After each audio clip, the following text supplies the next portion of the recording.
കണ്ണൂർ സിറ്റിയിലെ മൗലാനയുടെ ഖബർ സന്ദർശനത്തിന് വണ്ടിയെടുത്ത് പോകുന്നു. കുറച്ച് കണ്ണൂർ സിറ്റിയിലെ ജാറത്തിന്റെ അടുത്തേക്ക് അങ്ങോട്ട് വണ്ടി തിരിയാൻ നേരത്ത് ഡ്രൈവറോട് പറയുന്നു, നിർത്തൂ മോനെ, വണ്ടി നിർത്തൂ മോനെ, മടങ്ങിപ്പോകൂ. കാരണം എന്തെന്നല്ലേ, മൗലാന സ്ഥലത്തില്ല, മൗലാന ഖബറിലില്ലപ്പോ. മൂപ്പര് മുരീദമാരുടെ കാര്യം നോക്കാം, ഇപ്പൊ ഫീൽഡ് വർക്കിൽ പുറത്തു പോയിക്കണേ. നിങ്ങളൊന്ന് ആലോചിച്ച് നോക്കണം, ഖബറിലിപ്പോ ആളില്ല, അപ്പാണ് പോണ്ട. അങ്ങനെ മൂപ്പര് വണ്ടി തിരിച്ചു എന്നാണ് സിയാറത്തിന് പോയില്ല, കാരണം മൂപ്പര് സ്ഥലത്തില്ല, ഇപ്പൊ പുറത്തു പോയിക്കണം, പുറത്തു പോയിരിക്കണ്. മാത്രല്ല വേറൊരു ഖബറിന്റെ അടുത്ത് പോയി മൂപ്പര്. ഏർവാടിയിലെ ഒരു പ്രധാന മഖാമു സിയാറത്തിന് അടുത്തെത്തിയപ്പോൾ ഏർവാടിയിലെ ഒരു പ്രധാന മഖാമു സിയാറത്തിന് അടുത്തെത്തിയപ്പോൾ മൂപ്പര് ആദ്യം തന്നെ എന്താ പറഞ്ഞത്? വഅലൈക്കും അസ്സലാം എന്ന് പറഞ്ഞ അല്പം പിന്നോട്ട് നിന്നൂനാ. മൂപ്പര് അവിടെ ചെന്നിട്ട് വഅലൈക്കും അസ്സലാം എന്ന് പറഞ്ഞിട്ട് കുറച്ചുകൂടി മാറി നിന്നു. അപ്പോ സിയാറത്ത് കഴിഞ്ഞ് മടങ്ങുമ്പോൾ കൂടെയുള്ള ചിലരോട് നിങ്ങൾ സലാം മടക്കിയില്ലേ എന്ന് ചോദിച്ചു. മൂപ്പര് നിങ്ങളൊന്നും എന്താടാ അവിടുന്ന് വഅലൈക്കും അസ്സലാം എന്ന് പറയാഞ്ഞത്? അപ്പോ വന്ന ആൾക്കാർ പറഞ്ഞു, ഞങ്ങൾ സലാം കേട്ടിട്ടില്ലല്ലോ. എങ്കിലല്ലേ മറുപടി അറിയാം, ഞങ്ങൾ സലാം കേട്ടിട്ടില്ലല്ലോ. അപ്പൊ വന്നവരോട് ചോദിച്ച ചോദ്യം കേൾക്കണോ? കേട്ടോ, നിങ്ങളൊക്കെ നാട് കണ്ടാൻ വന്നതാണോ എന്നാണ് ശൈഖുന ചോദിച്ചത്. അപ്പൊ നിങ്ങളൊക്കെ എന്താ ആൾക്കാരാ ചങ്ങാതിമാര്? ഞാനൊക്കെ ഇവിടെ വന്നപ്പോൾ അസ്സലാമു അലൈക്കും മൂപ്പര് ഇങ്ങോട്ട് വരില്ല, അതാ ഞാൻ വഅലൈക്കും അസ്സലാം എന്ന് പറഞ്ഞത്. മാത്രല്ല വേറൊരു ഖബറിങ്ങൽ മൂപ്പര് ഏർവാടി തന്നെ വേറൊരു ഖബർ സിയാറത്ത് ചെയ്തിട്ട് മൂപ്പര് ഫാത്തിഹയും സൂറത്ത് ഇഖ്ലാസും മുഅവ്വദത്തൈനിയും മാത്രം ഓതി ദുആ ചെയ്തു, അപ്പുറമൊന്നും ഉണ്ടായില്ല. അതോര് ദുആ ചെയ്തിട്ട് മടങ്ങാനൊരുങ്ങുമ്പോ മഹാനവറുകളിൽ നിന്നും ഒരറിയിപ്പുണ്ടായി. എന്താണ് അബൂബക്കർ മൗലവിയെ പോണത്? വെറും ഫാത്തിഹയും ഇഖ്ലാസും മുഅവ്വദത്തൈനിയും ഓതിയിട്ട് പോവുകയാണോ? ഒരു യാസീനോദാത്തതെന്ത് അബൂബക്കറേ? ഉടനെ യാസീനോദി ഒരിക്കൽ കൂടി ദുആ ചെയ്തിട്ടാണ് മടങ്ങിയത്. ഇവരൊക്കെ പഠിപ്പിക്കുന്ന സിയാറത്തിന്റെ കോലമാണ്. ഖബറിന്ന് അങ്ങോട്ട് വർത്താനം പറയുന്നു, ഇങ്ങോട്ട് പറയുന്നു. ഇതൊക്കെ ശിയായിസമാണ് കേട്ടോ, മുസ്ലിമീങ്ങളുടെ സിയാറത്തല്ല. മുസ്ലിമീങ്ങൾ മനസ്സിലാക്കേണ്ടുന്ന ദീനുമല്ല. ഇവർക്ക് എവിടെ നിന്നൊക്കെയോ കിട്ടിയ ഇസ്ലാമാണ്. ഇതും ഇസ്ലാമും തമ്മിൽ ബന്ധമില്ല. ഞാൻ എന്റെ പ്രിയപ്പെട്ട മുസ്ലിമീങ്ങളോട് ഓർമ്മപ്പെടുത്തുന്നു, ഇസ്ലാം എന്ന് പറയുന്നത് അൽ-ഇസ്നാദു മിനദ്ദീൻ, ഇസ്ലാം എന്ന് പറയുന്നത് ദീൻ നമ്മൾക്ക് കിട്ടേണ്ടത് ശരിയായ പരമ്പരയിലൂടെയാണ്. വലൗലൽ ഇസ്നാദു ലഖാല മൻ ശാഅ മാ ശാ. സനദും പരമ്പരയും ഒക്കെ ഇല്ലെങ്കിൽ പിന്നെ തോന്നിയതുപോലെ ദീനിന്റെ പേരിൽ പറയും കേട്ടോ. അത്തരത്തിലുള്ള കള്ളവാദികളാണ് സമൂഹത്തിൽ ഇന്ന് പ്രചാരത്തിൽ വരുന്നത്. അതുകൊണ്ട് ഈമാനിനെ സൂക്ഷിച്ചോളണം, നരകത്തിയെ രക്ഷിച്ചോളണം. നമുക്ക് അല്ലാഹുവിന്റെ കോടതിയിലെത്തി നിൽക്കുമ്പോ നമ്മുടെ കണ്ണുകളെ കുറിച്ച്, നമ്മുടെ കാതുകളെ കുറിച്ച്, നമ്മുടെ മുഴുവൻ ചെയ്തികളെ കുറിച്ചും പരലോകത്ത് വിചാരണയുണ്ടല്ലോ പ്രിയപ്പെട്ടവരെ. നീ എന്താ വിശ്വസിച്ചത്? നീ എന്താ ആചരിച്ചത്? നീ എന്താ പറഞ്ഞത്? നീ എന്താ കേട്ടത്? നീ എവിടെയാ പോയത്? നീ എന്തൊക്കെയാണ് ആസ്വദിച്ചത്? മുഴുവൻ കാര്യങ്ങൾക്കും കണക്ക് പറയേണ്ടി വരുമ്പോൾ ഉമ്മമാരെ, നമ്മുടെ മക്കളോട് ഇത് പറഞ്ഞു കൊടുക്കണം. മോനെ, മൊബൈൽ ദുരുപയോഗപ്പെടുത്തല്ല, ഇന്റർനെറ്റ് ദുരുപയോഗപ്പെടുത്തല്ല. വീട്ടിൽ ഇങ്ങനെ TV സ്ഥാപിച്ചിട്ട് സിനിമയുടെ മുമ്പിലിരിക്കല്ല മക്കളെ. ഈ പാലക്കാട് ജില്ലയിൽ നിന്നുകൊണ്ട് സംസാരിക്കുമ്പോൾ വർഷങ്ങൾക്ക് മുമ്പ് പത്രത്തിൽ വന്ന ഒരു വാർത്തയൊന്നും നടുക്കത്തോടെ ഓർക്കുകയാണ്. ഒരു വീട്ടിലതാ 15കാരി മുസ്ലിം പെൺകുട്ടി കയറിൽ കെട്ടിത്തൂങ്ങി ആത്മഹത്യ ചെയ്തു പോയി. എന്താണ് കാരണം? പത്രം എഴുതിയത്, ഈ കുട്ടി മഗ്രിബ് ബാങ്ക് കൊടുത്തിട്ടും സിനിമയുടെ മുമ്പിൽ നിന്ന് നീക്കാതായപ്പോൾ ഉമ്മ പറഞ്ഞു, മോളെ ബാങ്ക് കൊടുത്തിരിക്കുകയാണ്, ഈ നേരത്തെങ്കിലും അതൊന്ന് ഓഫാക്കു മോളെ എന്ന് ഉമ്മ പറഞ്ഞപ്പോൾ ആ കുട്ടിയുടെ മനസ്സ് വേദനിച്ചു പോലും. TV കാണാൻ, മഗ്രിബ് നിസ്കരിക്കാതെ TV കാണാൻ ഉമ്മ സമ്മതിക്കാതെ വന്നപ്പോൾ വാതിലടച്ച് കുട്ടിയതാ കെട്ടിത്തൂങ്ങി മരിച്ചു പോയില്ലേ. ഉമ്മമാരെ, ഇത് നമ്മുടെ വീട്ടിൽ ആവർത്തിക്കണോ? നന്നായി ചിന്തിച്ചോളണം, നന്നായി ആലോചിച്ചോളണം. മുസ്ലിമിന്റെ വീട് സിനിമാ ഹാളായി മാറിക്കൂടാ. മുസ്ലിമിന്റെ വീടുകളിൽ ഇങ്ങനെ മ്യൂസിക്കുകളുടെ ശബ്ദം വേണ്ട. നമ്മുടെ മൊബൈലുകളിൽ അങ്ങനെ ശബ്ദം വേണ്ട. മൊബൈലുകളിൽ മിസ് കോളുകൾ സൂക്ഷിച്ചോ. ഉമ്മയതാ ഒരു മിസ് കോള് വന്നപ്പോൾ പാടത്തേക്ക് ഇറങ്ങി, ഉപ്പയതാ അങ്ങാടിയിൽ മിസ് കോള് കാത്തിരിക്കുകയാണ്. മകളതാ മറ്റൊരു മിസ് കോള് വന്നപ്പോൾ തെങ്ങിൻതോട്ടത്തിലേക്ക് പോയിരിക്കുകയാണ്. മുസ്ലിം വീടുകളിലെ സ്ഥിതി ഇങ്ങനെയാണെങ്കിൽ എന്തൊരു പിഴച്ച രൂപത്തിലുള്ള പോക്കാണ് സമുദായം പോകുന്നത്. അതുകൊണ്ട് സൂക്ഷിച്ചോളണം. നമ്മുടെ വീട്ടിൽ എന്ത് കാണണമെന്ന് തീരുമാനിക്കാൻ ഉമ്മ നിങ്ങൾക്ക് അധികാരമില്ലേ? ഉപ്പാ നിങ്ങൾക്ക് അധികാരമില്ലേ? നബിതങ്ങളോട് സ്നേഹമുണ്ടെങ്കിൽ കണ്ണുകൾ കൊണ്ടുള്ള വ്യഭിചാരം നമ്മുടെ വീട്ടിൽ നടക്കരുത്. കാതുകൾ കൊണ്ടുള്ള വ്യഭിചാരം നടക്കരുത്. നാവ് കൊണ്ടുള്ള വ്യഭിചാരം നടക്കരുത്. അതാ ടൈറ്റ് ഫിറ്റ് വസ്ത്രം ധരിച്ചൊരു പെണ്ണും പുറത്തിറങ്ങരുത്.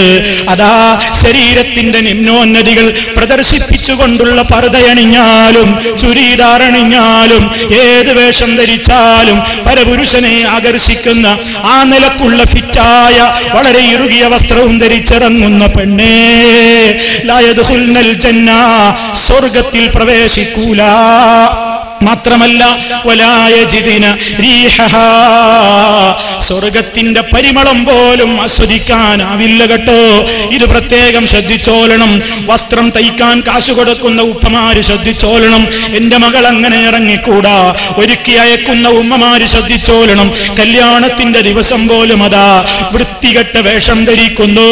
അതാ കുപ്പി പൊട്ടിക്കുന്ന തലേ ദിവസത്തെ മൈലാഞ്ചി കല്യാണം, അതാ വെടിപൊട്ടിക്കുന്ന, ഗാനമേള നടത്തുന്ന, ഡാൻസ് ആടുന്ന, അതുപോലത്തെ എല്ലാ രൂപത്തിലുള്ള തോന്നിവാസങ്ങളും നടത്തുന്ന വിവാഹത്തിന്റെ മാമാങ്കങ്ങൾ, അതുപോലെ തന്നെ ഒട്ടേറെ സമ്പ്രദായങ്ങൾ ഈ സമുദായം ഇങ്ങനെ ചെയ്തിട്ട് നാളെ മഹ്ശറിലെത്തിയിട്ട് നമുക്ക് അല്ലാഹനെ കാണണ്ടേ, നബിതങ്ങളെ കാണണ്ടേ.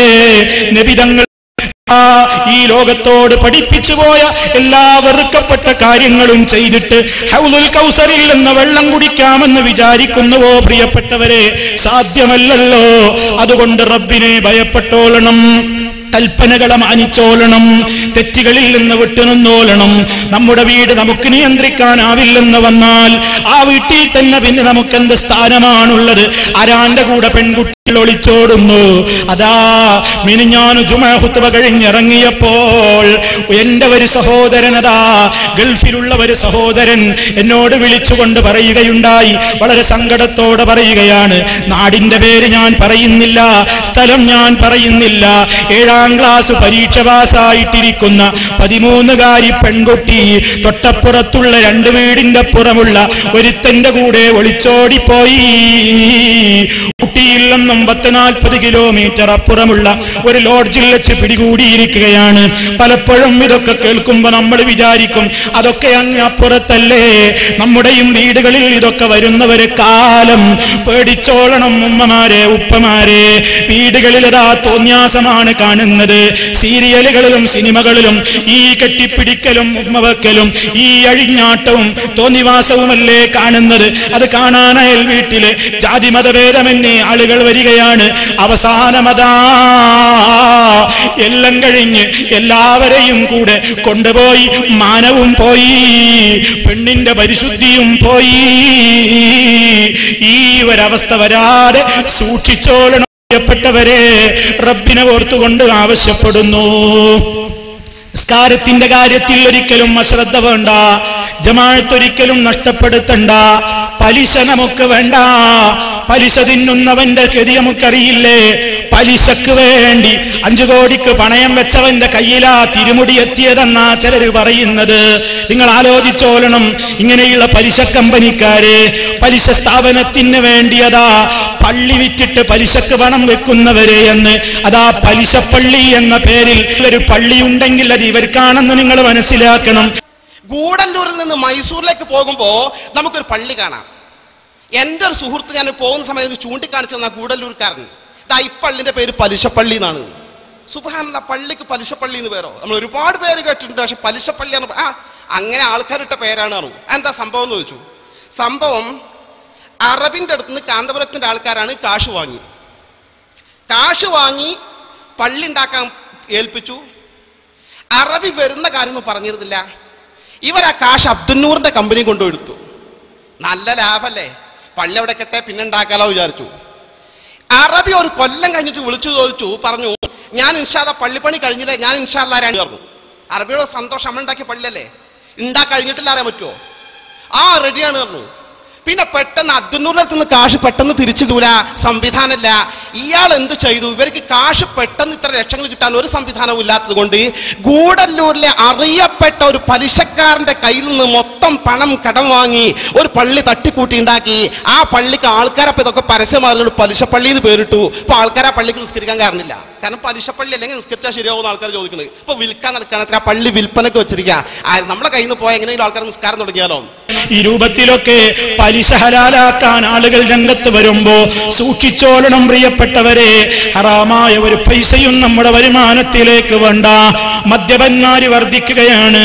അതാ മദ്യം രുചിക്കാത്ത ചെറുപ്പക്കാരനെ പുതിയാപ്പിളയായി കിട്ടാത്ത കാലമാണ്. നന്നായി സൂക്ഷിച്ചോളണം. ഈമാൻ ഒരിക്കലും നഷ്ടപ്പെടുത്തരുത്. വീടുകളിൽ ഖുർആനോത്ത് വേണം, ദിക്റുകൾ ചൊല്ലണം, സ്വലാത്തുകൾ അധികരിപ്പിക്കണം. അവിടെ വെച്ച് നിങ്ങൾ പ്രത്യേകം സൂറത്തുൽ ബഖറ ഓതിക്കോ. അൽ ബഖറ സൂറത്ത് ഓരോ പാരായണം ചെയ്യുന്ന വീടുകളിൽ നിന്ന് ശൈത്താൻ വിരണ്ടോടുന്നു. വീടുകളിൽ അതാ പുരുഷന്മാരെ പള്ളികളിൽ വെച്ച് ഫർദ് നിസ്കരിച്ചു കഴിഞ്ഞാൽ വീട്ടിൽ വന്നിട്ട് സുന്നത്ത് നിസ്കരിക്കൂ. വീട്ടിൽ നിന്ന് സുന്നത്ത് നിസ്കരിക്കുന്നതാണ് പള്ളിയിൽ വെച്ച് സുന്നത്ത് നിസ്കരിക്കുന്നതിനേക്കാളേറെ പുണ്യം. ഏറ്റവും വലിയ പ്രത്യേകതയാണ് അതുകൊണ്ടുള്ളത്. ഖുർആനോത്ത് വീട്ടിൽ വേണം.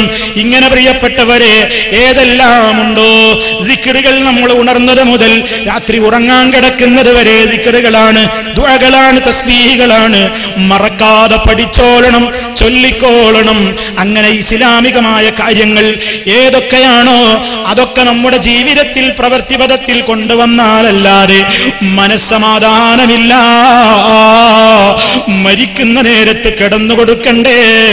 അതാ എത്ര വലിയ ബുദ്ധിജീവികളാണെങ്കിലും ഒരു ബുദ്ധിജീവിക്കും റബ്ബിന്റെ ആ ശിക്ഷ വരുമ്പോൾ ജയിക്കാൻ കഴിയാത്തത് കൊണ്ടല്ലേ നിങ്ങൾ ഇന്ന് കാണുന്നില്ലേ, കേൾക്കുന്നില്ലേ?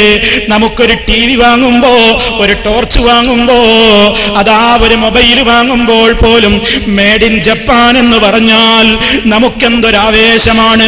ജപ്പാന്റെ സാധനമാണെങ്കിൽ എനിക്ക് മതി, ജപ്പാനാണെങ്കിലേ എനിക്ക് വേണ്ടൂ എന്ന് പറയുന്ന ജനങ്ങൾ ഇന്ന് ചിന്തിച്ചോ? ഇന്ന് ജപ്പാനിൽ നിന്ന് ഒരു സാധനം ഇറക്കുമതി ചെയ്യപ്പെട്ടാൽ ജപ്പാനിൻ്റെതാണോ? ഇങ്ങോട്ട് ഇറക്കണ്ട. ലോകരാജ്യങ്ങൾ പ്രഖ്യാപിക്കുന്നു. ഒരു കാലത്ത് ലോകരാജ്യങ്ങൾക്ക് ജപ്പാന്റെ സാധനമേ വേണ്ടൂ. ഇന്ന് ജപ്പാനിൽ നിന്നൊരു സാധനം ഇറക്കുകയാണെങ്കിൽ ജപ്പാന്റെതാണോ ഞങ്ങൾക്ക് വേണ്ടാനാണ് പറയുന്നത്. ആലോചിച്ചു നോക്കണം. പടച്ച റബ്ബദാ എത്ര വലിയ സാങ്കേതിക വിദ്യയുള്ളവനാണെങ്കിലും സുനാമി അങ്ങടിച്ചപ്പോൾ കളിക്കോപ്പുകൾ കൂട്ടിയിട്ടതുപോലെയല്ലേ എയർപോർട്ടിൽ നിന്ന് നൂറുകണക്കിന് പ്ലെയിനുകൾ അതാ ഒലിച്ചുപോയത്, ബസ്സും കാറും ലോറിയും ഒഴുകിപ്പോയത്, വീടുകളതാ ഒന്നടങ്കം ഒലിച്ചുപോയത്. ചിന്തിച്ചു നോക്കൂ, എന്തൊരു ധിക്കാരമാണെന്നിട്ടും മനുഷ്യന്. അതൊക്കെ ടിവിയിൽ നമ്മൾ കണ്ടിട്ടും കുറച്ചു സമയം കഴിഞ്ഞപ്പോ പിന്നെയും നമ്മൾ ഡാൻസ് കണ്ടില്ലേ, പാട്ട് കണ്ടില്ലേ? എത്രയെത്ര നാടുകളെ അല്ല തകർത്തെറിഞ്ഞ രംഗം കണ്ടിട്ടും കാണുന്ന നേരത്ത് മാത്രം അല്ലാ എന്തൊരു പുതുമയാണ് ഈ കാണുന്നത് എന്ന് പറഞ്ഞതല്ലാതെ ആത്മാർത്ഥതയോടെ അത് പറഞ്ഞിട്ടുണ്ടെങ്കിൽ ആ സെക്കൻഡ് അങ്ങ് കഴിഞ്ഞപ്പോ പിന്നെ പെണ്ണ് തുണിയടിച്ചിട്ടാടുന്നതല്ലേ മുസ്ലിമേ കണ്ടത്? അതേ, നിസ്കാരം പോലും ഒഴിവാക്കിയിട്ട് ഇന്ത്യ